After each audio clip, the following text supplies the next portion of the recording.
கேரளாவில் ஹனிரோஸை தங்களது கடைத்திறப்பு விழாக்களுக்கு சில தொழிலதிபர்கள் அழைப்பது உண்டு. இதுபோல் அவர் கடைத்திறப்பு விழாக்களுக்கு செல்லும் போது அவரை பார்ப்பதற்கும் அவருடன் சேர்ந்து செல்ஃபி எடுப்பதற்கும் ரசிகர்கள் கூடுகின்றனர். இந்த நிலையில் கேரள தொழிலதிபர் ஒருவர் ஹனிரோஸுக்கு தொடர்ந்து பாலியல் தொல்லை கொடுத்ததாக பரபரப்பான தகவல் வெளியாகியுள்ளது. இதுகுறித்து ஹனிரோஸ் தனது இன்ஸ்டாகிராம் பதிவில் பரபரப்பான குற்றச்சாட்டுகளை தெரிவித்துள்ளார்.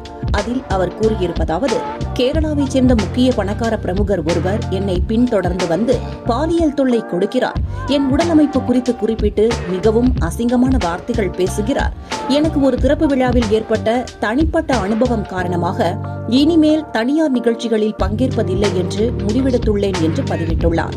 மேலும் இதுகுறித்து எர்ணாகுளம் போலீசில் பிரபல செம்மனூர் ஜுவல்லரி நிறுவனத்தின் அதிபரான பாபி செம்மனூர் மீது எர்ணாகுளம் போலீசிலும் ஹனிரோஸ் புகார் அளித்துள்ளார். போலீசார் 5 பிரிவுகளின் கீழ் வழக்கு பதிவு செய்துள்ளனர். இதுகுறித்து பாபி அளித்துள்ள விளக்கத்தில், சில மாதங்களுக்கு முன்பு நடந்த என் கடை நிகழ்ச்சியில் நான் பாலியல் தொல்லை கொடுத்ததாக புகார் அளிக்கப்பட்டுள்ளது. நான் அந்த நிகழ்ச்சியின் போது மகாபாரதத்தின் குந்தி தேவியுடன் ஹனிரோஸை ஒப்பிட்டு பேசினேன். அப்போதெல்லாம் அவர் எந்த எதிர்ப்பும் தெரிவிக்கவில்லை. வழக்கமாக இதுபோன்ற கடை திறப்பு விழாவுக்கு நடிகைகள் நகைகள் அணிந்து வருவார்கள். அதை பார்த்துதான் குந்தி தேவி என்று கூறினேன்.